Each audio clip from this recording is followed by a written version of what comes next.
Tonight, as Palatine police continue to try to crack the case of the Browns restaurant mass murder of last weekend, residents gather and try to make sense out of the senseless act that left 7 people dead.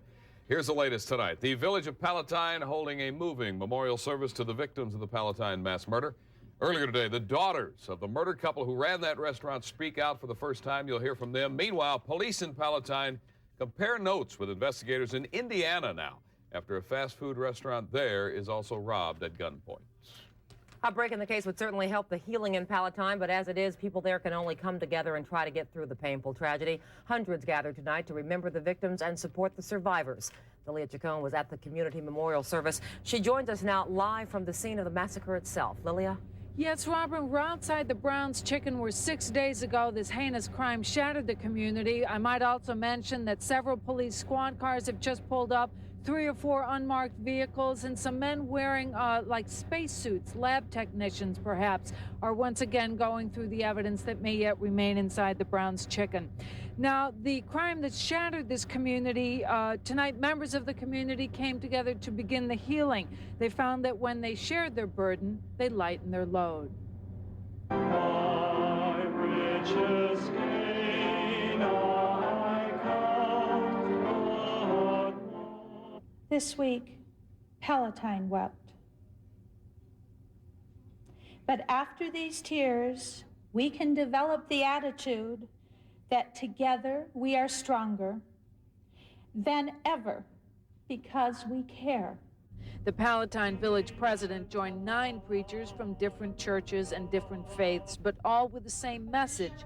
Yes, they said, the wounds suffered here are deep, but the healing must begin, and so too the forgiving.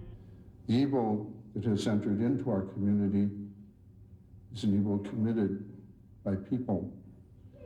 And so in some way or other, as Jesus has forgiven all people, so too we must forgive. More than 300 people crowded into the community center, some deeply caught up in a personal grief, others looking for answers in a world that seemed to have stopped making sense. They drew on scripture and they drew on psychology, but ultimately they drew on each other.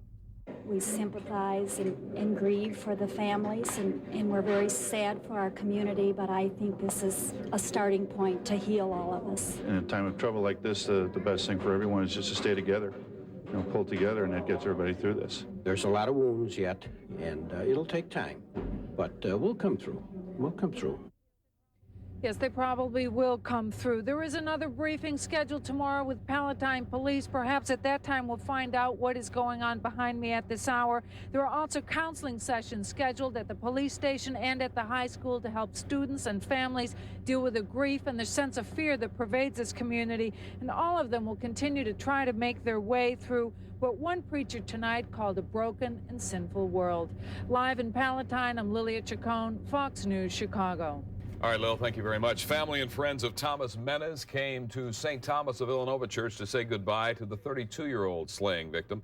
About 30 people came to pay their last respects to Menes, who worked the evening shift at the Browns restaurant. Menes' body was later laid to rest at All Saints Cemetery in Des Plaines. Tonight, the daughters of Dick and Lynn Ehlenfeld, the couple who own that restaurant, are speaking out. The 3 young women say the best way they can pay tribute to their parents is to work hard to keep their dream alive. Jennifer, Dana, and Joy Ehlenfeld called a news conference today. They wanted to publicly thank all those who have offered them love and support this past week. The whole country has been incredible. We've received so many calls from people.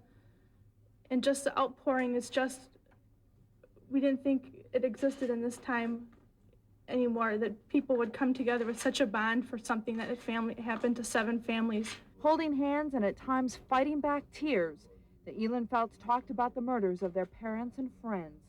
They say early Saturday morning they became concerned when their parents didn't come home from work and went to the restaurant to investigate. I went over to the store. This was after police had already been there. I was very worried. They told us that, we stayed back, and they told us to come to the police station and they would make a statement. Then we're getting a car, we go to the police station. Oh my God! Let's go. Unlike many others, the Ehlenfelds refuse to criticize the Palatine police. Right now, they say they're not focusing on the murder investigation. To move on, we need to deal with what we are right now and express our sympathy to the other families. And when they do catch the person or persons that did this, we will deal with it at that time. 23-year-old Jennifer works for a state representative in Wisconsin. 21-year-old Dana and 18-year-old Joy are college students. The two younger daughters worked at Brown's with their mother and father during the summer. They say their parents were careful when hiring employees. The girls say their father and mother's dream was to make this the best Brown's fried chicken restaurant in the country. They don't want to see their parents' dream die. So despite the tragedy that occurred here, the girls can't see closing this restaurant down. We can't live in the past. We can never try to rethink what happened. We have to move on. And we will get through this because of our parents. They taught us how to cope. They taught us how to survive. And they taught us how to be strong. And with that, we will.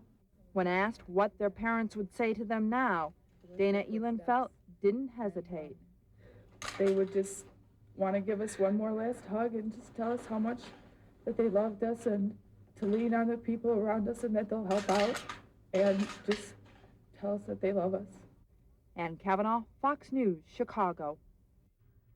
The Ehlenfeld girls say their parents owned the Browns franchise for 7.5 months, and they often work 90 to 100 hours every week. Palatine police say 8 FBI agents have now joined the effort to track down the killer or killers in the Brown's Chicken restaurant mass murders. Today, officers went over the area around the restaurant with metal detectors, still looking for shell casings or any other clues. Investigators have gotten around 1,100 calls from the public trying to provide some information. The Palatine police are also taking heat from neighboring business people who say they've not been questioned about what they know. We are available and are conducting the preliminary canvasses and the follow-up canvasses, but I certainly hope that someone isn't waiting for an invitation from us or a contact from us in order to provide us with the information.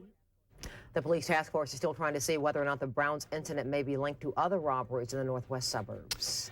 And speaking of a possible connection, police in Palatine have received information on another fast food restaurant robbery, this one in Crown Point, Indiana. But while there were some apparent similarities to the tragedy in Palatine, police seem to have doubts about any real connection here. The robbery happened here at the Little Caesars Pizzeria on North Main, but it was not at closing time. About 8:30 Tuesday night, two young men entered this restaurant wearing ski masks and gloves. They hopped this counter and robbed it. One was armed with a shotgun, the other was armed with a knife. They demanded money from the 3 employees who were working here at the time, and the employees responded accordingly.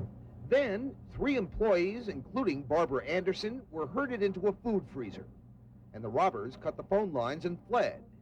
Anderson says they appeared to be young, perhaps between 18 and 21. Did the situation in Palatine come to mind automatically? Nope, not at all. The only thing I was thinking was they was here now.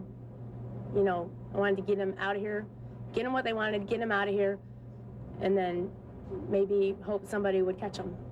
Police here immediately offered evidence gathered to their colleagues in Palatine, but doubt the 2 cases are linked. What is your gut feeling? Do you suspect that there's any connection? I don't believe so. I think that it could be a possibility of a copycat type of robbery, or possibly maybe being related to one of the armed robberies in the northern part of our county. That's what generally happens. Crown Point, like Palatine, is unaccustomed to violent crime, but further proof that no community is now immune. Jack Connerty, Fox News, Crown Point, Indiana. And you heard from the Crown Point officer, but Palatine police refused to answer any questions today about any possible connection between the Crown Point investigation and the Palatine investigation.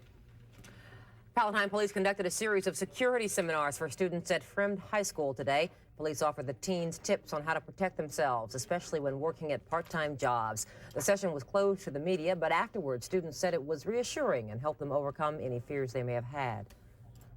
The feeling I've gotten is that although awareness has been heightened, I think most of the students, concerned as they may be, still feel that as long as they take the proper precautions, they'll be all right coming to and from work. Security seminars will be held at Palatine High School tomorrow. And Naperville police say they are tracking down a man who threatened workers at another Brown's restaurant in their town yesterday. Officers say they have the license number of the car the man drove away in after threatening to put workers in their restaurant freezer. The man threatened employees at Brown's on South Route 59 because they wouldn't give him free food. Naperville police say the man may have been drunk, but they are taking the incident seriously. I would hope. Next